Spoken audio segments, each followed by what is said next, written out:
Hello everyone, I am Marichan and Anabia and I will be continuing the report of Mr.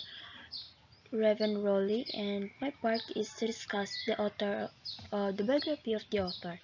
So the is Gabriel Garcia Marquez.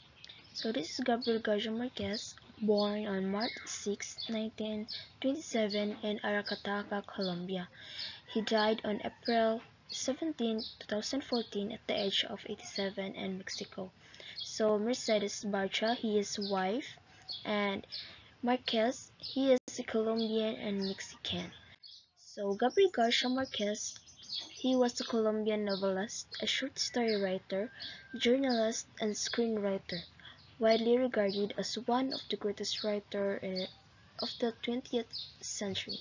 He is best known for popularizing a literary style known as magical realism, which blends fantastical elements with everyday life, and for his richly imaginative and politically charged works. So, Gabriel Garcia Marquez, he studied law at the National University of Colombia, but abandoned his legal study para ma-pursue or ma-continue iyang career in journalism and literature. So in his career and major works, so before nagsugod og careers as a journalist and um, nagsugod si Marquez og sa iyang career and as a journalist in 1940s, and continue niya iyang writing for newspapers and magazine throughout his life. So his early fiction gained some recognition, but it was his 1967 novel, 100 Years of Solitude, which is kani siya nga novel, mo ni siya ang amuang matakal later on, that brought him international fame.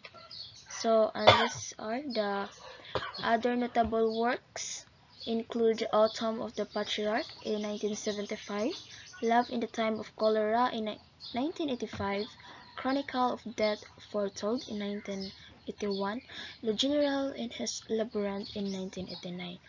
So the first novel or the first story, The Autumn of the Patriarch in 1975. So this story is all about corruption and loneliness of the absolute power, because kanang siya na story kay, or the book kay kuan siya kanang it talks about an old lonely dictator who has ruled his country for many decades. So it doesn't follow a clear timeline. So wa siya nag-follow a clear timeline. But kanang nag-use siya, wa siya nag-follow mga clear timeline, and often feels like one long dreamy paragraph. And also the dictator of this story is not based on a real kanang person bitaw, wala siya nag-base og mga real person, but nag-represent siya og mga kanang types of leaders nga maka-stay in power too long and abuse it. So this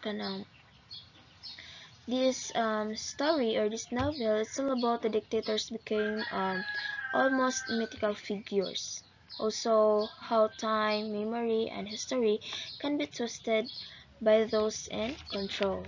So that's the Atom of Patriarch in 1975. So the second one, in the Love in the Time of Cholera in 1985. So this kanang novel, it's talk about how love change over time, and the difference between young passion and mature love.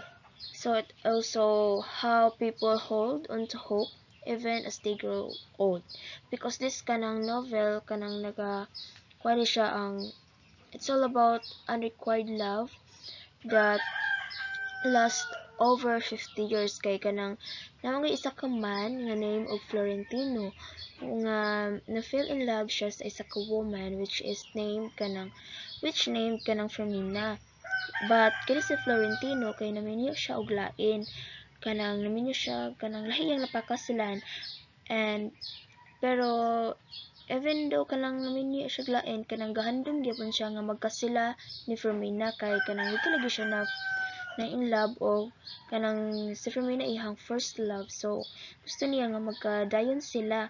And na throughout his life kanang time passed by, kanang nagkakuan sila, nag-abot ra gyud sila, or nagkasila ra gyud, pero mga tiguwang na sila.